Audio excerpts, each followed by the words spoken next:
దేవుని నామమునకు మహిమ కలుగును గాక. ప్రభునందు ప్రియమైన దేవుని బిడ్డలారా, ప్రభు అయిన యేసు క్రీస్తు అద్వితీయ శుభనామమున మీకు వందనాలు, శుభాలు తెలియచేస్తున్నాను. ఈ ప్రత్యేక సమయంలో మీ 50 మందికి కృపా మినిస్ట్రీస్ తరపున నూతన సంవత్సర శుభాకాంక్షలు తెలియచేస్తున్నాము. కృపా మినిస్ట్రీస్ ద్వారా ప్రసారం అవుతున్న ఈ వాక్యములను బట్టి మేము దేవునికి ఎంతగానో స్తుతి స్తోత్రములు చెల్లిస్తూ ఉన్నాము. దేవుడు ఈ విధముగా గత సంవత్సర కాలం అంతా కూడా మమ్మలను ఆయన సేవలో వాడుకున్న విధానాన్ని బట్టి దేవునికి వందనాలు తెలియచేస్తున్నాము.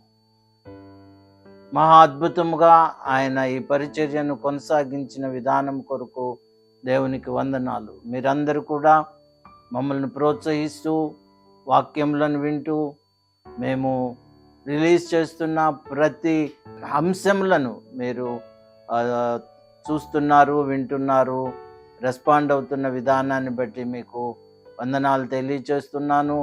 2026 సంవత్సరంలో ఈ ప్రయాసలో మీరు కూడా భాగస్వాములు కావాలని మిమ్మల్ని ప్రేమపూర్వకముగా ఈ పరిచర్యలోనికి ఆహ్వానిస్తున్నాము.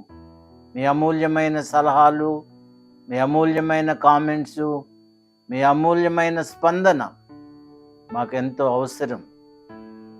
మీరు వాక్యం చూచిన వెంటనే లేక ఒక పాట విన్న వెంటనే లైక్ చేయండి దయచేసి.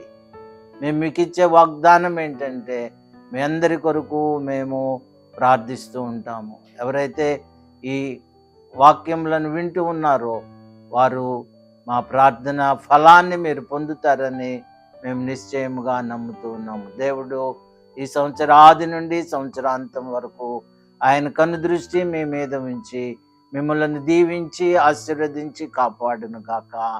దేవుడు నిశ్చయముగా మీకు తోడయుండి మీ సమస్త విషయాల్లో ఆయన మిమ్మల్ని ఆశీర్వదించి వర్ధిల్ల చేయును గాక.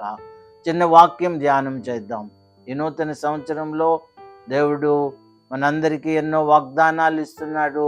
ప్రతి ఒక్కొక్కరు కూడా నాకు ఏ వాగ్దానం వస్తుంది, ఏ వాగ్దానం ద్వారా దేవుడు నన్ను ఆశీర్వదించబోతున్నాడని మనం ఎదురు చూచే ఈ శుభ సమయాల్లో దేవుడు తప్పనిసరిగా మీ హృదయ వాంఛనెరిగి మీకు తగిన వాగ్దానమును అనుగ్రహిస్తాడని నేను నమ్ముతున్నాను. మత్తయి సువార్త 5వ అధ్యాయము 16వ వచనము.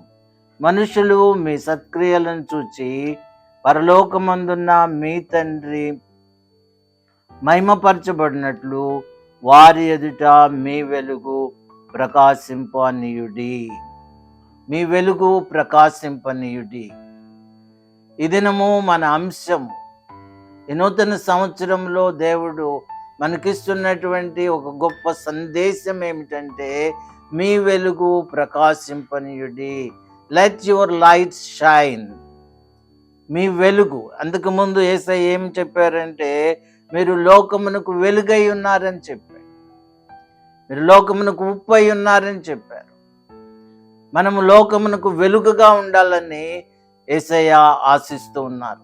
దేవుడు మనల నుండి ఆశించేది ఏంటంటే మనము వెలుగై ఉండాలి. మన వెలుగు ప్రకాశించాలి. వెలుగు ప్రకాశించటం అనగా మనం ఇతరులకు ఆశీర్వాదకరముగా ఉండాలి. మన జీవితము ఇతరులకు ఆదర్శప్రాయముగా ఉండాలి. ఈ సంవత్సరం మనం ఇతరులకు దీవెనకరముగా ఉండాలి. ఈ సంవత్సరం మనం ఇతరులకు ఆశీర్వాదకరముగా ఉండాలి. ఈ సంవత్సరం మనం ఇతరులకు సహాయపడేవారిగా ఉండాలి. ఈ సంవత్సరము మనం దేవుని పరిచర్య చేసేవారిగా ఉండాలి. ఈ సంవత్సరం దేవుణ్ణి ప్రకటించే వారిగా ఉండాలి. ఈ సంవత్సరము మనము దేవుని కొరకు గొప్ప కార్యములు చేసేవారిగా ఉండాలి. ఈ సంవత్సరం మనం దేవునికి సాక్షార్థంగా జీవించాలి. అదే మనం ప్రకాశించడం అంటే. మనం దేవుని కొరకు గొప్ప కార్యములు చేస్తూ ఉంటే, దేవుని కొరకు మంచి కార్యములు చేస్తూ ఉంటే సత్క్రియలను ప్రజలు చూచి వారు దేవుని వైపు ఆకర్షించబడతారు. కాబట్టి యేసయ్య ఏమని చెప్తున్నాడంటే, మీరు సత్క్రియలు చేయండి, మంచి పనులు చేయండి. 2026లో నువ్వు కొన్ని మంచి పనులు చేయాలని ఒక నిర్ణయం తీసుకోవాలని దేవుడు కోరుతున్నాడు. దేవుని కొరకు ఏదో ఒక మంచి పని, ఏదో ఒక సత్కార్యము, ఏదో ఒక గొప్ప కార్యము నువ్వు చేసినట్లయితే ఆ కార్యముల ద్వారా నువ్వు ప్రకాశిస్తూ ఉంటావు. అనేకులకు నువ్వు సాక్షార్థముగా ఉంటావు. నిన్ను చూచి అనేకులు దేవుని వైపు ఆకర్షితులవుతూ ఉంటారు. మనం ఎందుకు జీవిస్తున్నాం ఈ లోకంలో? ఏదో ఉద్యోగం చేసుకోవటానికి, ఏదో వ్యాపారం చేసుకోవటానికి, ఏదో కుటుంబ జీవితం జీవించటానికి, బిడ్డలను పెంచుకోవటానికి, వారికి వివాహాలు చేయటానికి, వారి బిడ్డలను పెంచటానికి, ఇందుకోసమే కాదు దేవుడు మనల్ని సృజించింది. మనము దేవునికి ఉపయోగపడే వారిగా ఉండాలని, దేవుని చిత్తము నెరవేర్చే వారిగా ఉండాలని దేవుడు కోరుతున్నాడు. మనం ఆయనకి ఇష్టలుగా ఉండినప్పుడు ఆయన చిత్తమును మనం నెరవేరుస్తూ అనేకులకు మనము సాక్షార్థముగా ఉన్నప్పుడు మనం ప్రకాశించిన వారముగా ఉంటాం. మనం జ్యోతుల వల్లే ప్రకాశిస్తూ ఉండాలి. ఇప్పుడు ఈ సంవత్సరము నువ్వు ఒక నిర్ణయం తీసుకోవాలి. నేను ప్రభువు కొరకు ఒక జ్యోతి వల్లే ప్రకాశిస్తూ ఉండాలి. నేను ప్రభువు కొరకు ఒక దీపము వల్లే వెలిగించబడుతూ ఉండాలి. లూకా సువార్త 12వ అధ్యాయంలో చెప్తున్నాడు యేసయ్య, మీ దీపములను వెలుగుచుండనీయుడి. Let your light shine. మన దీపములను ఈ సంవత్సరము వెలుగుతూ ఉండునట్లు మనల్ని మనం దేవునికి సమర్పించుకుందాం. యేసయ్య చెప్తున్నాడు, ఈ సంవత్సరం మనం ప్రకాశించాలి, ప్రభు కొరకు ప్రకాశించాలి. ప్రభు నామ మహిమార్థమై మనం ఒక జ్యోతిలాగా, ఒక టార్చ్ బేరర్ లాగా మనం ఉన్నట్లయితే దేవునికి మహిమ, మనకు ఆశీర్వాదం. ఎప్పుడైతే మనం దేవునికి ఇష్టలుగా ఉంటామో ఆయన మనల్ని ఆశీర్వదిస్తూ ఉంటాడు.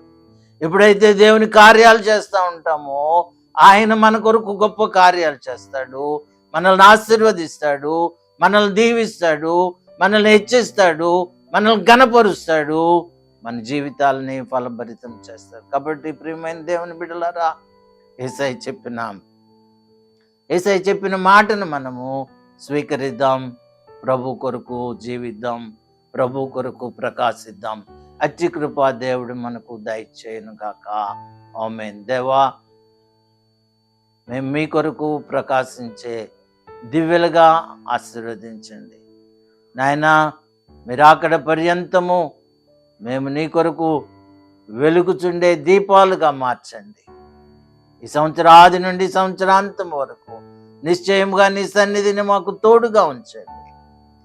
నీ మహిమలో మమ్మల్ని నడిపించండి. సుఖశాంతులు దయచేయండి, క్షేమాభివృద్ధి దయచేయండి ప్రభు. దేవా నాయనా, ఈ 365 రోజులు నీ సన్నిధి కాంతి మా మీద ప్రకాశింపచేయండి. ఆ ప్రకాశించుచున్న కాంతితో నాయనా మేము నీ కొరకు జీవించే కృప దయచేయమని బిడ్డలందరినీ నూతన సంవత్సర శుభములతో నింపండి ప్రభువా. నూతన సంవత్సర ఆశీర్వాదాలు కుమ్మరించండి నాయన. నూతన సంవత్సరంలో బిడలు అత్యానందభరితులుగా ఉండటానికి సహాయం చేయమని యేసు నామములో ప్రార్థిస్తున్నాను తండ్రి. ఆమేన్.